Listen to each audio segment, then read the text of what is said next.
بسم اللہ الرحمن الرحیم۔ حاضرین، ایک دفعہ پھر آپ کا بھائی غلام فرید آپ کی خدمت میں حاضر ہے۔ یقیناً مجھے بہت سارے لوگوں کی کالز آتی ہیں، بہت سارے لوگ رابطے میں رہتے ہیں، ماشاءاللہ ان کی محبت ہے، میں بہت شکر گزار ہوں۔ آج میں جو وظیفہ لے کے آیا ہوں،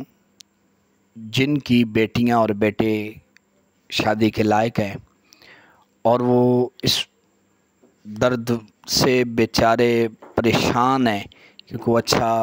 رشتہ مل جائے جہاں کہیں بچے اور بچیوں کا اچھا نصیب ہو جائے، گھر کے اندر امن ہو، تو وہ روزانہ سورۃ الفاتحہ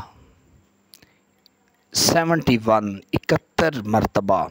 فجر کی نماز کے بعد پڑھیں، مصلی پہ بیٹھ جائیں، چارپائی پہ بیٹھ جائیں، اور اس کا ثواب جو ہے حضرت آدم سے لے کر آخر الزمان نبی تک اور حضور کی ساری امت کے سارے ثواب کرے اور اللہ سے دعا مانگے،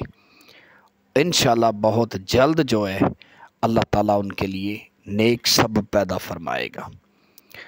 اور یہ بہت بڑا مضبوط وظیفہ ہے، آپ نے اس کو